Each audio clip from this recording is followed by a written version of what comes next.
మీ మనుషులు కాదు, మీ ఎంటైర్ మీ వ్యవస్థలో ఉన్న మీ సీట్లనే మారుస్తారనే విషయాన్ని గుర్తుపెట్టాలి. ఓకే జితేందర్ గారు, సో సరే ఈ పార్టీలు అంటే విమర్శిస్తాయి అని అనుకున్నా కూడా ఈవెన్ విశ్లేషకులకు కూడా అదే అభిప్రాయం వ్యక్తం అవుతుంది. ఈరోజు కాంగ్రెస్ ప్రభుత్వం చేస్తుంది ఈ 2 ఏళ్లలో ఏం చేసిందంటే శూన్యం, ఇప్పుడు నెక్స్ట్ ఈ 3 ఏళ్లలో ఏమైనా మార్చుకోకపోతే ఇంక ఇదే లాస్ట్ అన్న అభిప్రాయాలు కూడా వస్తున్నాయి. కాబట్టి ఏం చెప్తారు? ఫెన్సింగ్లు అయితే తీసిరు కానీ అసలు అక్కడ లోపల నాయకుడే లేనప్పుడు ఫెన్సింగ్ తీసేయండి ఉంటే ఏంది అన్న విమర్శలు కూడా వస్తున్నాయి. ఏం చెప్తారు? అలాంటిది ఏం లేదండి. అక్కడ ఆల్రెడీ చెన్నారెడ్డి గారిని అపాయింట్ చేసిండ్రు. అక్కడ ప్రజల సమస్యలు వినడం అయింది. సరే, ఇంతకు ముందు కూడా కేసీఆర్ గారు కూడా కలవలేదు. ఎందుకంటే ఈ రోజు రాష్ట్రంలో మరి ఎమ్మెల్యేలు ఉన్నారు, కౌన్సిలర్లు ఉన్నారు, కార్పొరేటర్లు ఉన్నారు, సర్పంచ్లు ఒక్కరే లేరు. కాబట్టి ప్రజా సమస్యలు అనేది ఇప్పుడు చట్టాలు చేసే పాలకులు అనేది పార్లమెంట్ లో విధానసభలో కూర్చుంటారు. కింది స్థాయిలో ఉన్నటువంటి వ్యక్తులు ప్రజల సమస్యలు వినడానికి కోసము కింది స్థాయిలో గ్రామ స్థాయిలో గాని అదే విధంగా పట్టణ స్థాయిలో గాని స్థానిక నాయకులే పరిష్కరించాలి. అసలు వీళ్ళంతా ఎమ్మెల్యేలు ఎంపీలు ఈ రోజు చట్టసభలలో చట్టాలు చేయడానికి ఉండాలి గాని ఇక్కడ మాత్రం వీళ్ళు చేయాలి. దానికోసం మీరు ఈ 2 ఏళ్లలో ఇప్పుడు వాళ్ళకి సంబంధించి ఎందుకు పెట్టలేదు, ఎందుకు ఇంత డిలే చేస్తూ ఇప్పుడు పెట్టిరు? ఇప్పుడు లోకల్ గా నాయకులు ఉండాలి, వీళ్ళు ఇక్కడ నుంచి అక్కడికి వరకు రావద్దు అంటే అక్కడే సాల్వ్ అవ్వాలన్న థాట్ ఉండడం మంచిదే. కానీ ఎందుకు లేదు మరి అక్కడ ఇన్ని రోజులు 2 సంవత్సరాల కాలం గడిపేస్తారు కదా.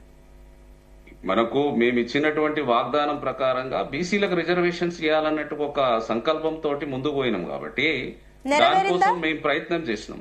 ఇప్పుడు జనగణన కులగణన ఇవన్నీ జరగాల్సిన అవసరాలుండే, అది టైంతో కూడుకున్నటువంటి సమస్య.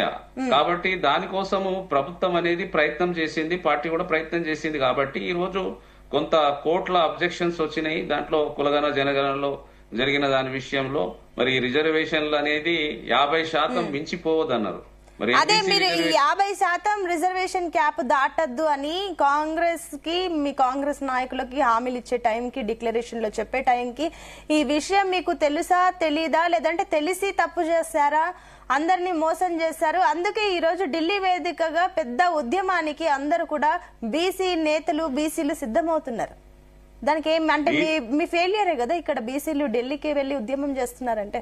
లేదండి. ఇప్పుడు స్వతంత్రం వచ్చినప్పటి నుంచి ఇప్పుడు అనేక దఫాలుగా 35% నుంచి 23% వరకు రకరకాలుగా ఇబ్బందులు, కోర్టులు, కచేరీలు ఈ రకంగా బీసీల విషయంలో ఎస్సీ ఎస్టీల కంటే హీనమైన స్థాయిలో బీసీలు ఉన్నారు. ఈ రోజు చాలా శాతం దాదాపుగా 135 కులాలు, 116 భాషలు, ఈ రకరకాలుగా ఇవి ఉన్నాయి. కాబట్టి మరి కాంగ్రెస్ పార్టీకి ఒక చిత్తశుద్ధి ఉంది, చెయ్యాలి, ఈ బీసీలకు న్యాయం చేయాలనే చిత్తశుద్ధితో ఉన్నది. కాబట్టి గత కాలంలో చేయాల్సిన అవసరం ఉండే, రాహుల్ గాంధీ గారు స్వయాన ఒప్పుకోవడం జరిగింది. ఇది మేము ప్రభుత్వంలో ఉన్నప్పుడు చేయాల్సిందే ఉండే, చేయలేకపోయినామని.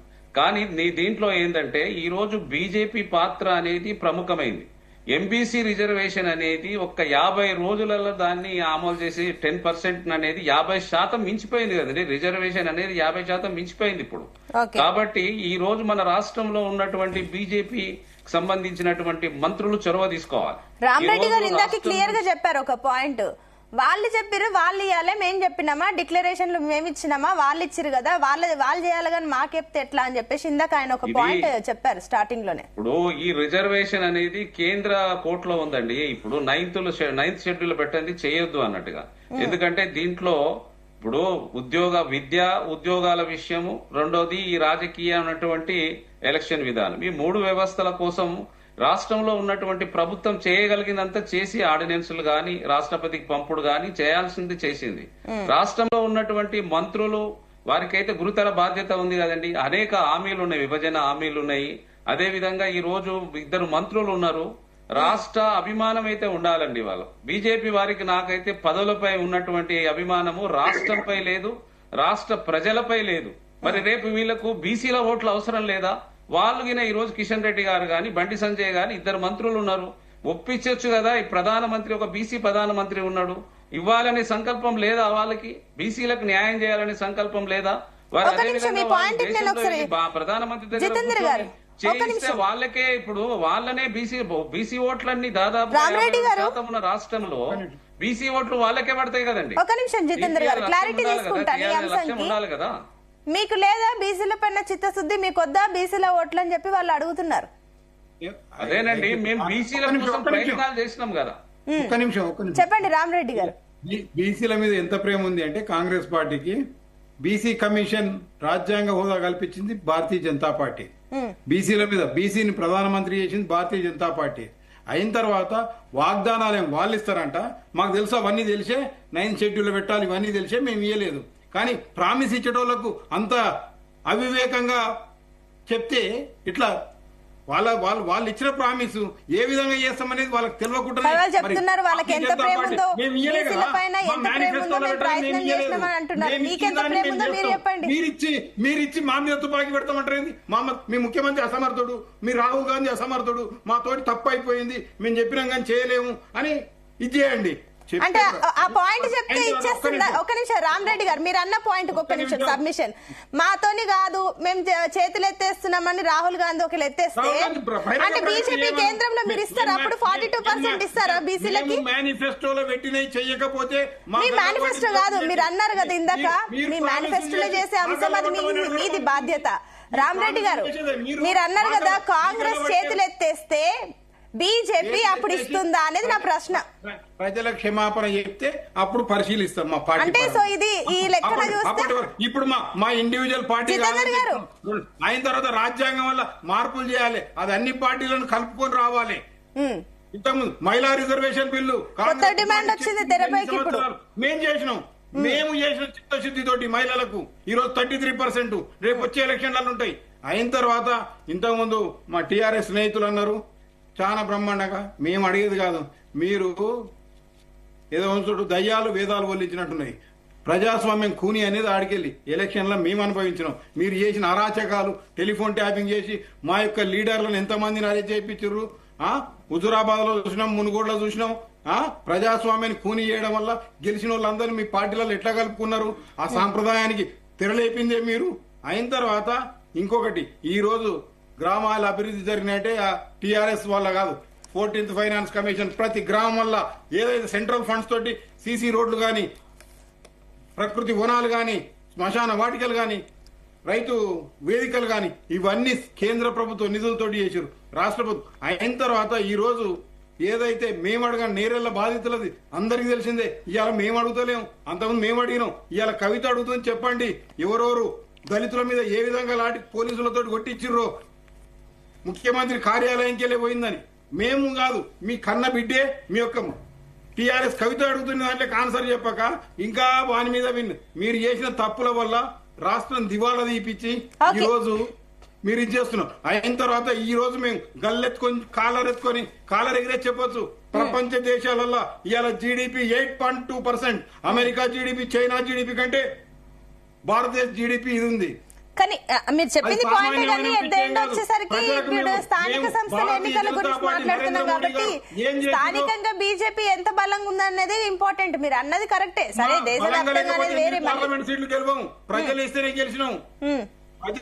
గెలిచినాం, వాళ్ళ అధికారంలోకి వచ్చిన ప్రజలే. ఈ రోజు ప్రతి గ్రామం వల్ల వార్డు మెంబర్ తో సహా కాంటాక్ట్ చేస్తున్నారు. అయిన తర్వాత నేను ఒకటి చెప్తున్నా, ఇలా గ్రామ పంచాయతీ ఎలక్షన్స్ అయినాక బీఆర్ఎస్ వాళ్ళు గెలిచినా, వేరే వాళ్ళు ఎవరు గెలిచినా మళ్ళీ కాంగ్రెస్ పార్టీకే పోతారు. కానీ భారతీయ జనతా పార్టీ గెలిపిస్తే ఒక్కరు గెలిచినా పోరాటం చేస్తారు, నిలబడతారు. వీళ్ళు ఎవ్వరు నిలబడతారు గారు, వీళ్ళంతా అధికారం ఏదంటే అనుకోతారు సర్పంచులు. Bharatiya Janata party ward member గెలిచినా భారతీయ జనతా పార్టీ పోతారు. ఒక నిమిషం, నేను దీని గురించి క్లారిటీ తీసుకోవాలి. రామ్మూర్తి గారు 10% మిగులుతారు. ఒక నిమిషం మాకు మిగతా పార్టీ. రామరెడ్డి గారు ఒక నిమిషం అండి. రామ్మూర్తి గారు ఏ పార్టీ నుంచి గెలిచినా గ్రామ పంచాయతీలో ఆ తిరిగి కాంగ్రెస్ కి వెళ్తుంది అన్న కమెంట్ కి ఏం చెప్తారు? అంటే బీజేపీకి వేస్తే మాత్రం వాళ్ళు బీజేపీలోనే ఉంటారంట, మిగిలిన పార్టీలకు సంబంధించి మరి మీరే చెప్పాలి. మీరు ఎన్నికల చర్చ కాదండి, మీరు ఎన్నికల గురించి మాట్లాడుతూ అంటారు. మళ్ళీ లాస్ట్ కి ఎన్నికల కోసమే వచ్చారు. నేనేమంటున్నా, మీరు ఫస్ట్ మీరు తీసుకున్న సబ్జెక్టు బీసీ రిజర్వేషన్ల కోసము, రేవంత్ రెడ్డి పట్టణ పర్యటన కోసము, తెలంగాణలో జరుగుతున్న స్థానిక సంస్థల ఎన్నికల కోసం. నేను ఈ మూడింటి మీద వీళ్ళ ఇద్దరు రెండు పార్టీల బండారం ఏందో, వీళ్ళ రెండు పార్టీలు ఇద్దరు తోడు దొంగలై ఇద్దరు చేయాల్సిన చోట యుద్ధం చేయకుండా ఆయన కొట్టినట్టు చేయి నేను ఏడ్చినట్టు చేస్తున్నానని బీజేపీ కాంగ్రెస్ పార్టీలు తోడు దొంగలై చీకటి దోస్తులై తెలంగాణ ముఖ్యంగా బీసీలను మోసం చేస్తున్నాయి అనే మాట మీ టీవీలలో చాలా సార్లు ఈ డిబేట్ లో చెప్పడం జరిగింది.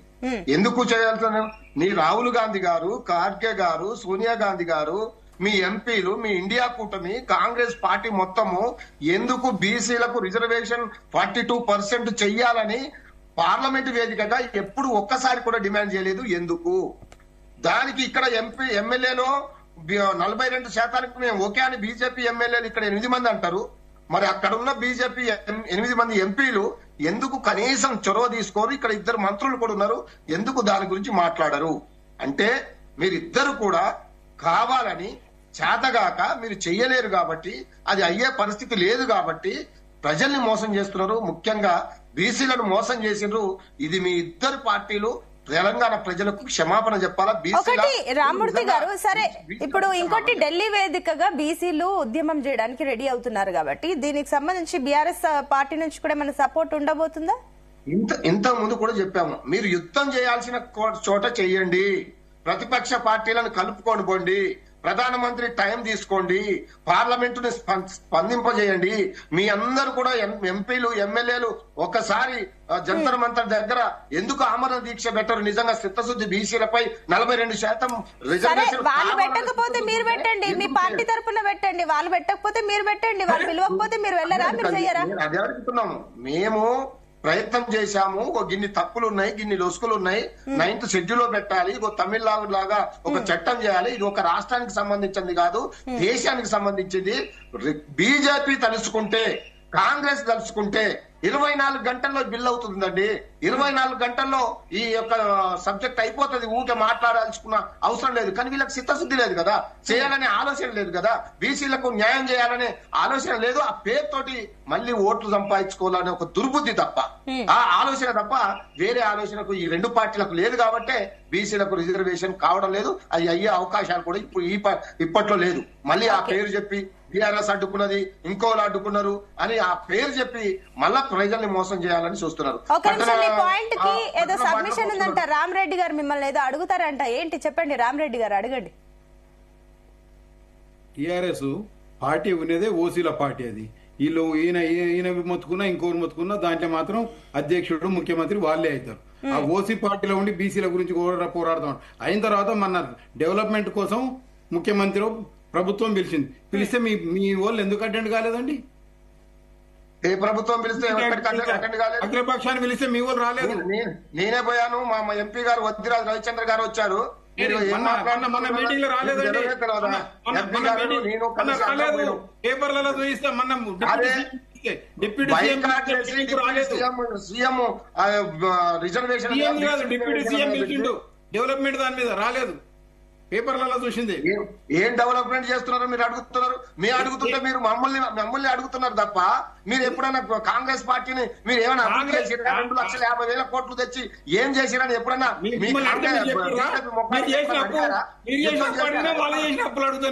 మీరు చేసినప్పుడు అడుగుతూనే వాళ్ళు ప్రజాస్వామ్యయుతమైన పార్టీలో ఉండి ప్రజాస్వామ్యయుతమైన పార్టీలో ఉండి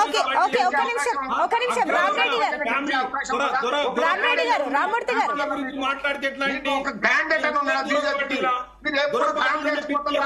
కాంగ్రెస్ జేబు సంస్థగా బీజేపీ తయారైంది ఈ రాష్ట్రంలో. కాంగ్రెస్ కు ఒత్తాసు పలకడం తప్ప మీ జాతకాని తనం వల్ల కాంగ్రెస్ అదవుతున్నది. రామరెడ్డి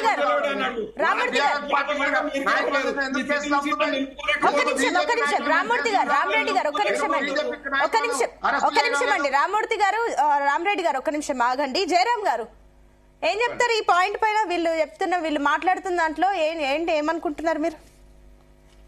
ఒకటండి, ఇక్కడ బీసీలకు నిజమైన ప్రేమ ఉంటే రాజకీయ పార్టీలన్నింటికి, ఒక కాంగ్రెస్, బీజేపీనో, బీఆర్ఎస్ కాదు, రాజకీయ పార్టీలన్నింటినీ ఒకటిగా చేసి దాన్ని ఒక రాజకీయమైన ఒరవడి సృష్టించేసి దాంట్లోపల బీసీ లేకపోతే ఆ డిఫిషియన్సీ ఏది ఉందో అనే విషయాన్ని ప్రభుత్వానికి తెలియజేయాలి.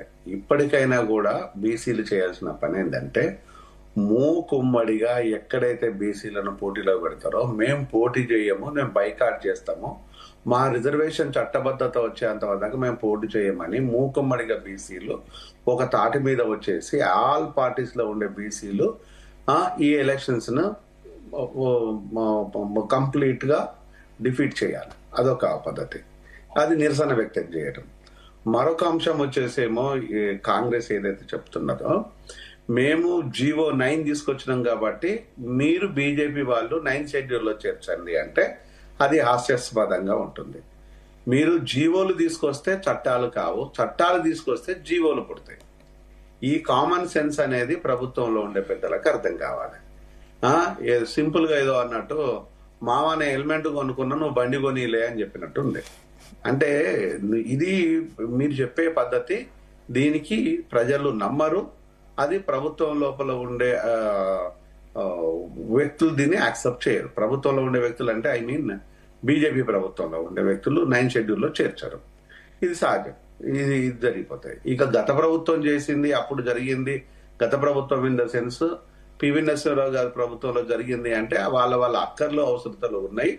అప్పుడు రాజకీయాలకు అతీతంగా ప్రతిపక్షం పాలకపక్షం ఒకటై, కరుణానిధి జయలలిత గారు ఒకటై వాళ్ళు ప్రజల కోసం పనిచేశారు కాబట్టి వాళ్ళు నాయకులుగా ఉన్నారు. కానీ ఇప్పుడు నాయకుల కంటే రాజకీయాలు మాత్రమే చేస్తున్నారు. బీజేపీ వచ్చేసేమో ఒక మాట మాట్లాడడం, బీఆర్ఎస్ వచ్చేసి ఒక మాట మాట్లాడడం, కాంగ్రెస్ వచ్చేది ఒక మాట మాట్లాడటం, పార్టీలు ఏగా మాట్లాడినా కూడా బీసీ అంతా బీసీలే కదా, బీసీలు ఒకటిగా ఎందుకు కావటం లేదు అనేది ప్రధానమైన ప్రశ్న. దానికి బీసీలు కనుక ఇంకా మీ ఎజెండాను బలపరుచుకోవాలంటే ఎస్సీల దగ్గరికి పోండి, ఎస్సీలతో కూడా సపోర్ట్ తీసుకోండి, ఎస్టీలతో సపోర్ట్ చేసుకోండి. ఇక్కడ ఓసీలలో ఉన్న పేదవాళ్ళు కూడా కోటగానే కదా ఇప్పుడు, వాళ్ళను కూడా ఒకటి చేయండి. ఇది ఎందుకు చేయలేకపోతున్నాం అంటే ఇక్కడ జరుగుతున్నది ఏంటంటే బీఆర్ఎస్ కు బీసీ ఒక వింగ్ ఉంది, కాంగ్రెస్ కు ఒక బీసీ వింగ్ ఉంది, బీజేపీకి ఒక బీసీగా ఉంది. అంటే ఇక్కడ బీసీలు పార్టీలుగా విడగొట్టబడేళ్ళు. ఇక్కడ బీసీలు ఒకటిగా కనిపించడం లేదు ప్రజలకి. ప్రజలను ఒకటిగా చేస్తే బాగుంటుంది అనేది నా సలహా. దానికి మాలాంటి వాళ్ళం మేము డిఫరెంట్ గా ముందుంటాం. మేం చేయాల్సిన పని చేస్తూనే ఉన్నాం, ఇక ముందు కూడా చేస్తాం. దాన్ని బీసీ సోదరులు గమనించుకొని ఒకటిగా యుద్ధం చేస్తే బాగుంటుంది అనేది నా సలహా.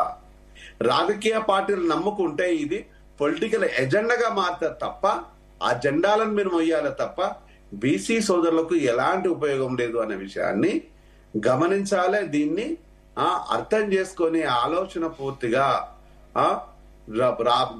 రాజకీయ నాయకులుగా ఉన్న బీసీలతో జరగదు, బీసీ ప్రజలతో జరుగుతుందన్న విషయాన్ని చిత్తశుద్ధితో పనిచేస్తే సక్సెస్ఫుల్ అవుతుంది అన్న విషయాన్ని నేను నమ్ముతాను.